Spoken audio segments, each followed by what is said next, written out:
মৰমৰ ছাত্ৰ-ছাত্ৰী 4 নম্বৰ অংকটো চোৱা 4 নম্বৰটো 4 4 4 4 সমাধান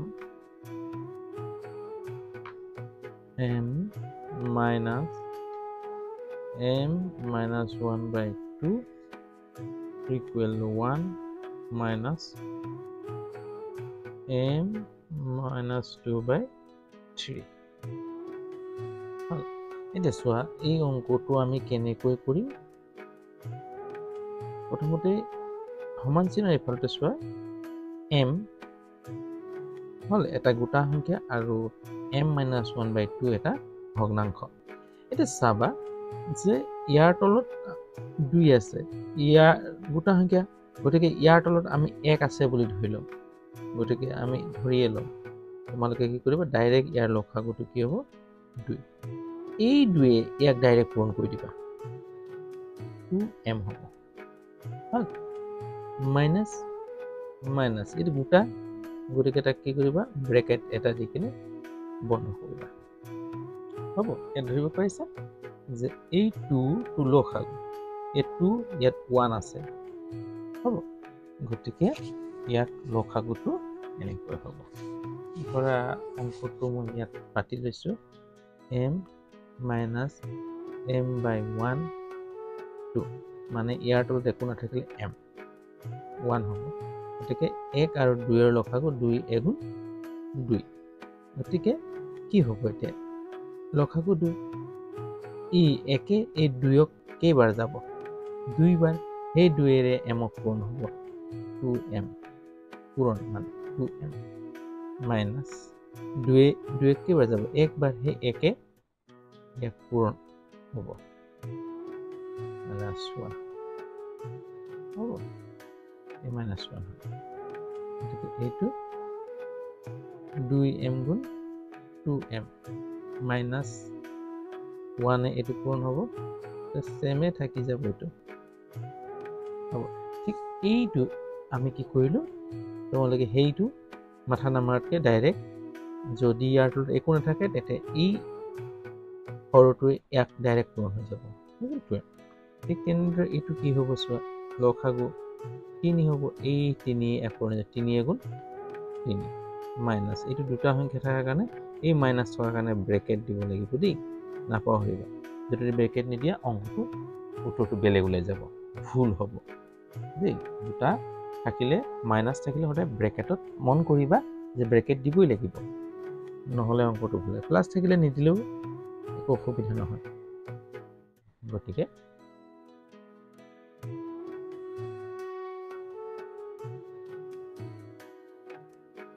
Yes, 2m minus plus minus m minus a minus a plus equal 3 minus a plus a minus m minus a minus a plus পূৰণ হৈ আছে হল সংখ্যাটো ৰেডি m মিলিছে মাইনাস প্লাস মাইনাস দুটা m ৰ পৰা এটা m বিয়োগ হ'লে কি হ'ব m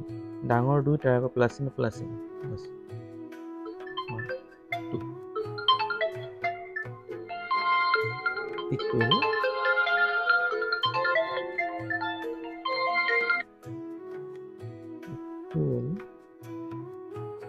3 minus m this is 3 to plus গতিকে এফালে গুচি যোৱা plus 2 2m plus 1 equal 3 minus m এটা চাই প্লাস প্লাস প্লাস দুটা সংখ্যা আমি এই সংখ্যাটো তিনিটো এফালকে লৈ আনিলো দুটা সংখ্যা গতিকে এটা প্লাস প্লাস প্লাস 5 হ'ব এইটো চোৱা minus plus 2 minus m 2m minus 2m m মিলিছে গতিকে মাইনাস প্লাস মাইনাস হ'ব অংকটো দুইটা m ৰ পৰা এটা m গলে m থাকিব হয় না দুইৰ পৰা 1 গ'লে 1 থাকিব এইটো প্লাস 1 প্লাস 1 দিব ঠিক তেনেদৰে এইটো মাইনাস m টো আগলৈ লৈ আনে এই সংখ্যাকেইটা ওচৰলৈ যায় 3 আগৰ একো চিহ্ন নাই গতিকে প্লাস একো থাকিলে প্লাস এটা প্লাস প্লাস প্লাস তেতিয়া কি হ'ব এইটো সেম বহিলে এইটো মাইনাস এইটো প্লাস প্লাস প্লাস হল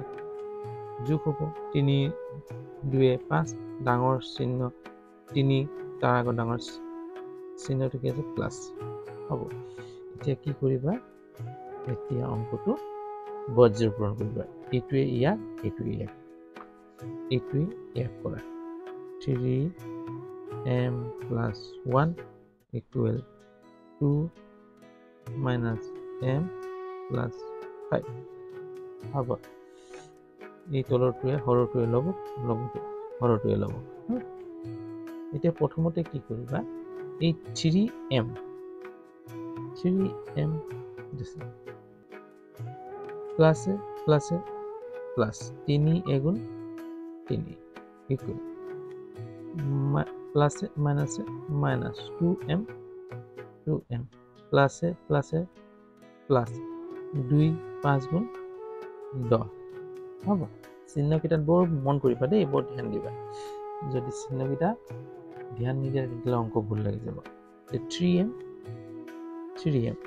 এটা m সমান চিহ্নৰ ইফালে m আৰু সমান চিহ্নৰ ইফালে মিলিছে গতিকে এইটো সমান চিহ্নৰ ইফালে লৈ আনা মাইনাস আছে সমান চিহ্নৰ ইফালে আহিলে প্লাস হৈ যাব হল 10 প্লাস আছিল না প্লাসটো নিয়ে লিখিলে হ'ব গতিকে এইটো ইফালে সংখ্যা আছে সংখ্যাটো ইফালে লৈ যাম ইয়াত কি আছে প্লাস আছে সমান চিহ্নৰ ইফালে মাইনাস হৈ যাব প্লাস তিনটা m ৰ লগত দুইটা m যোগ হ'লে কি হ'ব 5টা m 5টা প্লাস মাইনাস 10ৰ পৰা 3 গ'লে 7 ডাঙৰ 10 তাৰ আগত প্লাস চিহ্ন লৈ যাব এতিয়া m ইকুৱেল কি হ'ব 7 এফালে এইটো 5 পূৰণ হৈছিল এফালে গ'লে কি যাব হৰণ হৈ যাব আমাৰ উত্তৰটো এইটো পালো যদি অংকত কিবা যদি সুধিবলগীয়া থাকে তেন্তে কমেণ্টত জনাবা যদি ভাল পাইছে তেতিয়াহ'লে লাইক এটা কৰি দিবা শ্বেয়াৰ কৰি দিবা আৰু যদি চেনেলটো সাবস্ক্ৰাইব কৰা নাই তেতিয়াহ'লে সাবস্ক্ৰাইব কৰি ল'বা যাতে মোৰ ভিডিঅ'সমূহ পাই থাকা আজিলৈ হ'ব নতুন এটা ভিডিঅ' লৈ তোমালোকৰ ওচৰত আকৌ উপস্থিত হ'ম এই আশাৰে আজিলৈ বাই